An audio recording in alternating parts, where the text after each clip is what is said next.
Hello, my name is Brother Brian Beccaro. I'm a seminarian with the Redemptorists here at our parish, St. Gerard's in San Antonio. Today is the Feast of St. Matthew, September the 21st. And in our gospel today, Jesus calls Matthew from the custom post to be one of his followers. And the Pharisees, when they see this, they question, why does Jesus interact with social outcasts, prostitutes, sinners, tax collectors? And Jesus responds to them and says, those who are well do not need a physician, but the sick do.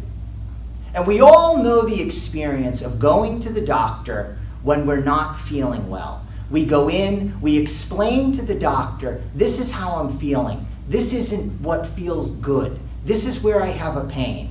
The doctor uses his instruments and examines our body, and putting together the information that he's gotten from what we've told him and from his examination, he figures out what our ailment is. And with that information, he then prescribes the appropriate medicine. And we see a similar process being used in Jesus' ministry.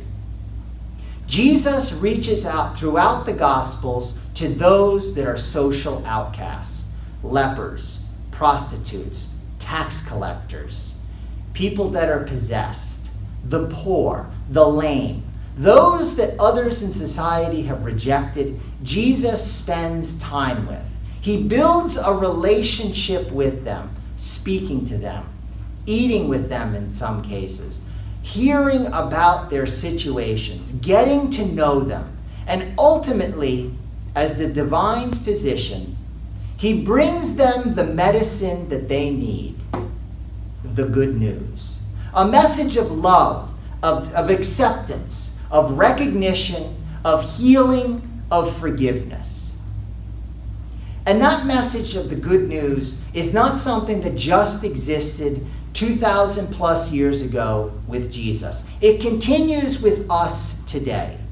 We are sinners. We recognize our need for God in our life, and God comes to us in various ways, bringing us that good news, that message of love, acceptance, forgiveness, healing, recognition. Sometimes it comes in our personal prayer. We're praying and we receive an insight or maybe the answer to a question or the response to a difficulty that we're going through. Other times it's through a sacramental experience.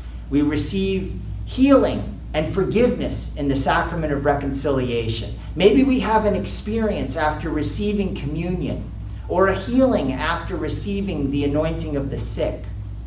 Or maybe it's an experience where God works through others to touch our lives. But we are not called simply to be recipients of God's good news. We are also called at times to be those instruments that God uses to reach out to others. And that can take a variety of forms. Maybe it's a situation where we're called to reach out to the homeless, to give money, or maybe food or water or clothing to those that are in need. Maybe it's a situation where we know somebody who's mourning the loss of a loved one, or a relationship that has broken down, and we can offer a comforting presence, a listening ear. Or maybe we can be there for somebody who is struggling, being lonely, or is unsure of what they're supposed to do in life. Maybe we can be that person that God can work through to give them the advice that they need, the words that they need to hear. You matter, I care, I am here for you. God is the divine physician. And in his interactions with us, he gives us that medicine that we need. Love, forgiveness, recognition, a caring for us throughout our lives. Sometimes we are the recipients of that medicine. Other times, we are called to be the instruments that the divine physician uses to distribute that medicine to others. The question we need to ask ourselves is, are we attuned to God in our life and the situations that arise so that we will be prepared to be those instruments when called upon?